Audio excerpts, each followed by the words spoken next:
So if you've followed the channel for a little bit now, you'll know that I use the iPad Pro to model stuff out in the CAD quite a lot. Pretty much every single build video, I use the iPad Pro to model stuff out in Shaper 3D. And so this is the iPad that I've been running for many years now. This is the M1 iPad Pro. At the time when I bought this thing, I didn't have a whole lot of use cases for it until I got my first 3D printer, the Creality Ender 3 V2. And I started to wonder, like, maybe there's a 3D modeling software I could use on the iPad and make some better use out of it. And it was Shaper 3D. Fast forward to today, I use Shaper 3D quite a lot for all of the projects on the channel, and it's become somewhat of the backbone behind the YouTube channel in terms of fabrication workflows. And so a little while ago, I got the urge to upgrade to a new M5 model iPad Pro. I had been waiting for a new model to come out. The M5 came out. I was like, okay, maybe this is the time to get something new, get something fancy. And so I started researching, but I couldn't find a whole lot of information on the type of workflows that I use the iPad Pro for, which is primarily modeling stuff out in the CAD software and, you know, doing kind of fabrication workflows. So essentially I was left with a ton of questions, like, is it worth it to upgrade from the M1 to the M5?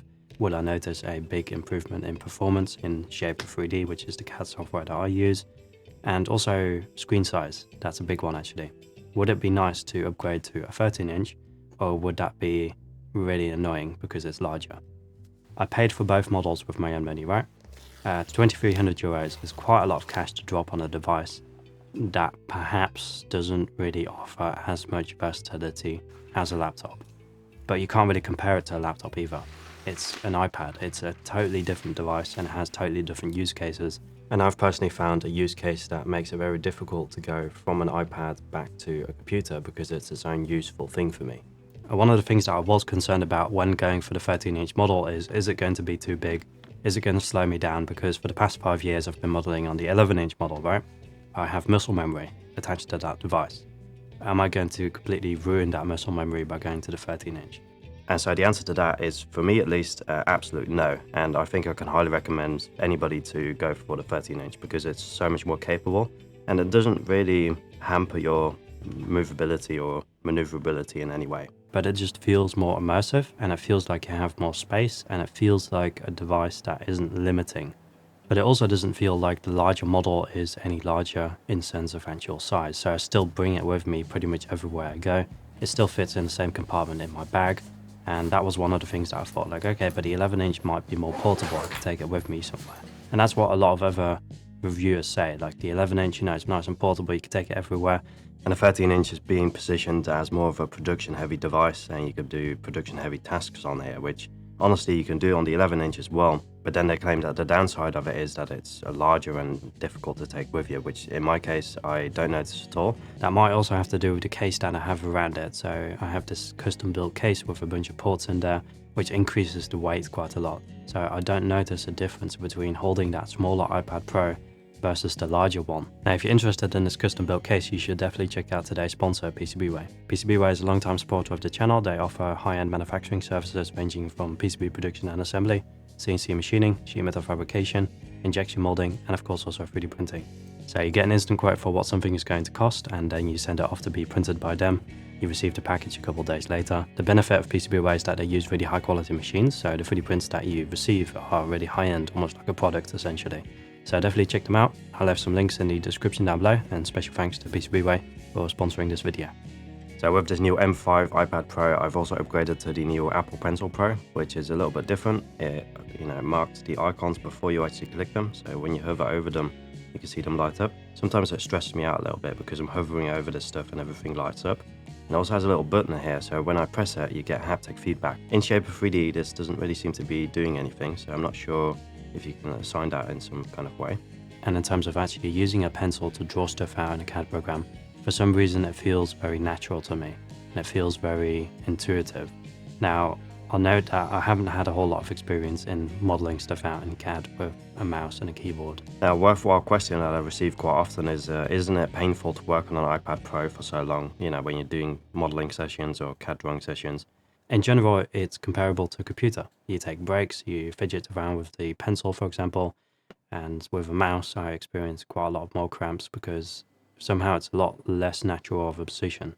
But of course, sometimes it does force you to sit in a way that isn't really great for your back because you're looking down on a screen instead of the screen being in front of you. And so in that regard, yeah, it can sometimes be a little bit difficult. when you actually position this thing properly there and you find an ergonomic setup to mount this thing on or put it on, then it should be totally fine. I don't notice any cramps in my hands either when I'm modeling out with the pencil, which is something I do have when I'm, using a mouse to do stuff on the computer. And I think the reason for that is because you play around with the pencil quite a lot. The next thing I was really curious about is performance, right? We went from the M1 to an M5 with 16 gigabytes of RAM. I was actually expecting like a huge performance jump in terms of smoothness and the amount of like 3D scans this device could handle. But in general, it does still lag and sometimes crash if you add way too many 3D scans. Like when I'm zooming in on this 3D scan of this drill press over here, you can see how smooth it is on this iPad. Sometimes I do notice this iPad lagging a little bit more than that one, but it also feels a little less consistent on the M5 iPad Pro for some reason. So the M1 is just always, it's at the same level. And the M5 sometimes has laggy periods or you have to restart it for some reason. And I'm not entirely sure how that's happening. And if you have any information on why that is, then definitely let me know down in the comment section down below as well. And maybe also subscribe to the channel, leave a like, leave a comment, really helps me out. So I did do some testing over here to figure out if there was even the slightest amount of difference here. And what I did is I loaded in a bunch of 3D scans on the M1 iPad, opened it up, and you can see that it's lagging a little bit when I'm moving around the scene. This happens quite often.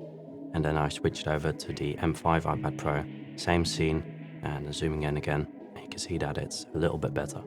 So in general, when it comes to iPad Pros, there's always this thing about like that it can do so much, but it takes a long time to actually learn what to do on an iPad Pro.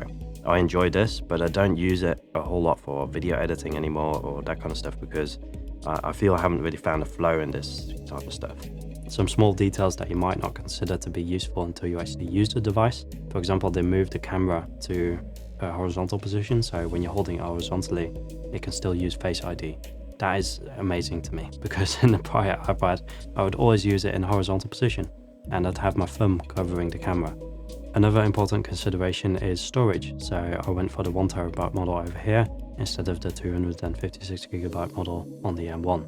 I don't think it was specifically necessary to go for the 1TB model. I still have 822GB free on the iPad Pro M5 over here, and then the 11-inch has 72GB free, but I just wanted to future-proof myself with this iPad Pro, and when you go for the 1TB model, it also upgrades the RAM and the processor a little bit.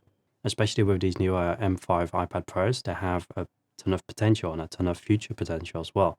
So there's a lot of new applications coming to these devices. I could highly recommend going for a higher storage capacity, just so you have more use cases for it in the future as well. So I guess the question I'm trying to answer is, was it a worthwhile upgrade going from the M1 chip to the M5 chip and a larger model? I'd say that the upgrade which was worthwhile for me was the increase in screen size, not necessarily the chip performance. So the M1 is still really capable, and if you have an M1 iPad Pro 13-inch, I'd say just keep using that one. It's perfectly fine. If you have an 11-inch model and you just want to upgrade, it's awesome. The M5 is really powerful. But yeah, the only real upgrade that I've noticed over the past couple of weeks is of course the screen size. The performance hasn't really been there, or hasn't really improved a whole lot in noticeable terms. So I hope this video contained a little bit of information that you can use. And yeah, if you enjoyed the video, leave a like, leave a comment. Hopefully see you in the next one.